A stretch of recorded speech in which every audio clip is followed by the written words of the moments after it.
by putting your focus on the wrong place, you can really create hell for yourself. Adversity is going to be there regardless, but where you put your focus is everything. So if you can focus on who you're becoming as a result of what you're going through, they're the person that actually has the ability to lead you out of it.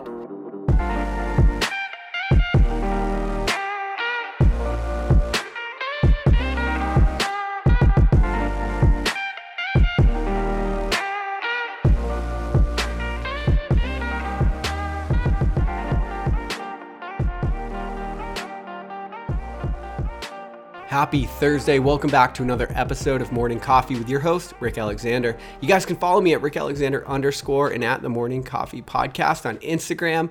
And if you're getting a lot out of this message, the best compliment that you could give me is to head to iTunes, look at the Morning Coffee Podcast, subscribe, and give us a 5-star review, because that is what helps us climb the rankings and just get the message out to more people.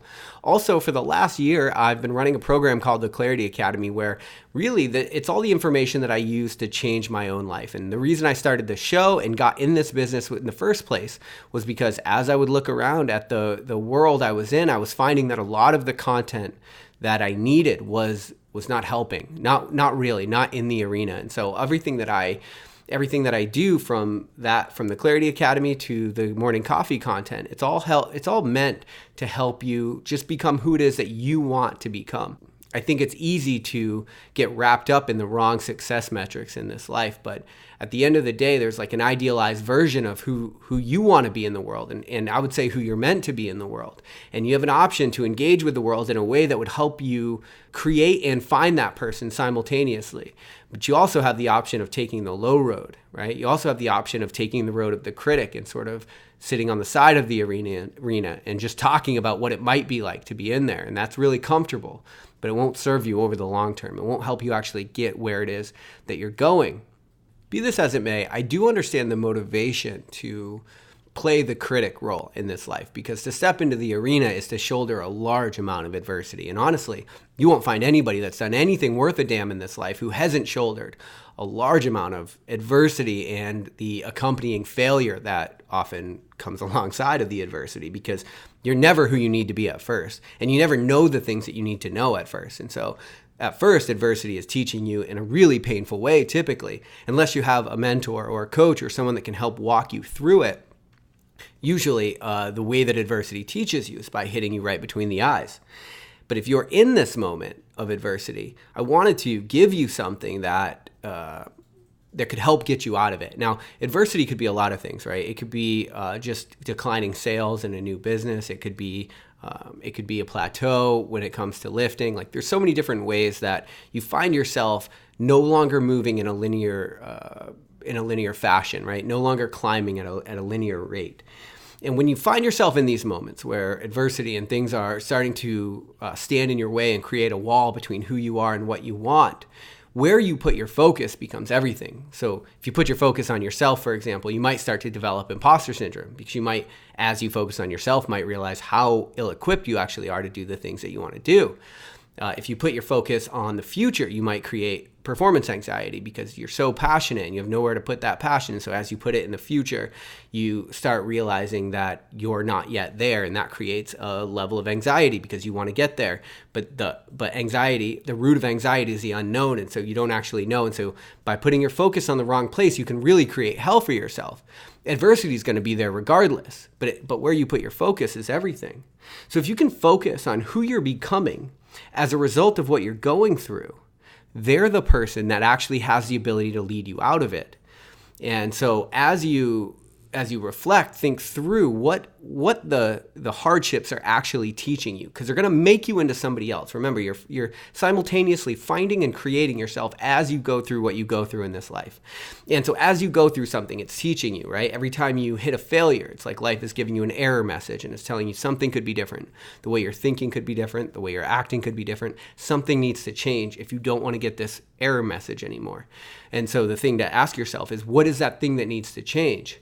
Remember, where you put your focus when you're in hardship is everything. So if you can put your focus on who you're becoming as a result of what you're going through, that's the person that will lead you out of it, because by definition, that's the person that's no longer in it. And so you learn different ways to be, and you learn different ways to think, and you learn different ways to act. And if you focus on what you're learning instead of anything else, then you can maybe become that person quicker. A lot of times what happens is we have to relive the same patterns. We'll go out with the same kind of person, or we'll work the same dead-end job, and it'll have to happen over and over until we get the lesson, right?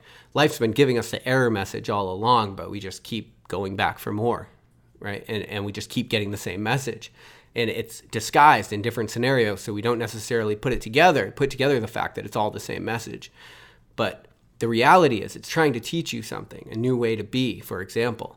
And so if you can shift your focus right now before going through more and more and more of the same error messages in life, you say, well, what are those error messages trying to teach me? Because that's the person that's no longer going to get those. So it's a person that can get you out of it. And so focus on the lessons, right? Consolidate your gains. Figure out who you are becoming. Stop trying to ram the same solution that's not working over and over into the same problem that's manifesting in different scenarios throughout your life. To the best of your ability, you want to embody the knowledge that you're gaining through all of these error messages. And again, that's the person that'll get you out. So I do hope you find that person sooner than later when you're in hardship. Right now, you might be in something, and the thing to do is to stop doing. The thing to do is to do a personal inventory of sorts and figure out, what am I not learning right now? What do I need to do differently? What is life telling me that I could do differently in order to get a different result?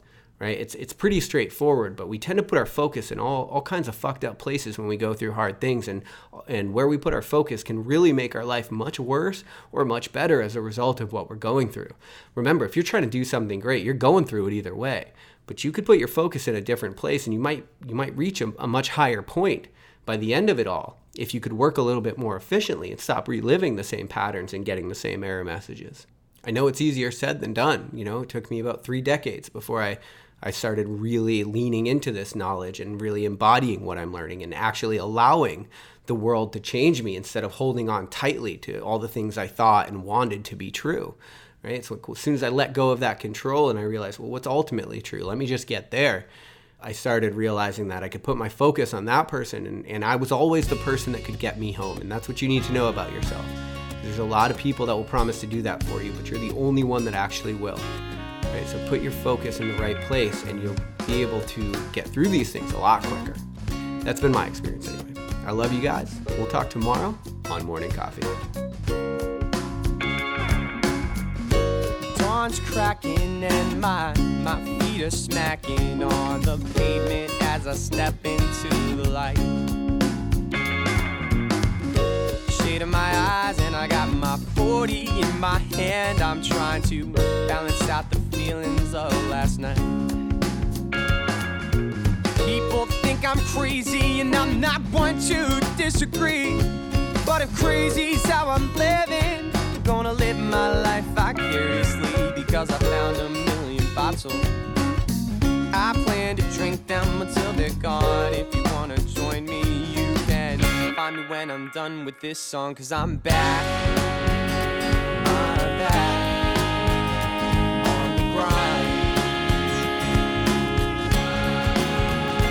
Getting working, I'm eating up some overtime.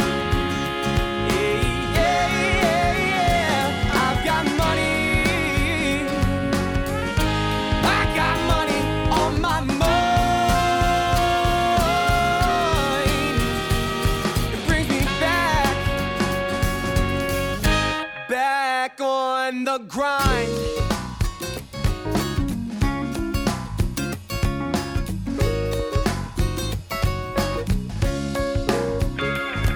Got a quarter in my pocket, I ain't talking about no change. Some people find that kind of deviant, but I just don't think it's all that strange, because 4 o'clock is here. 20 minutes till our daily holiday. Me and Keenan are gonna celebrate, and I think we all agree there's only one way, and now I'm back. I'm back on the grind.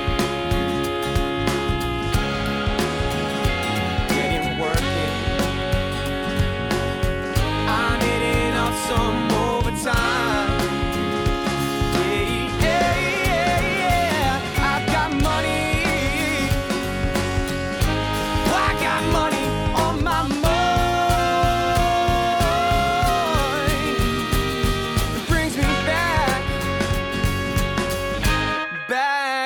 on the grind.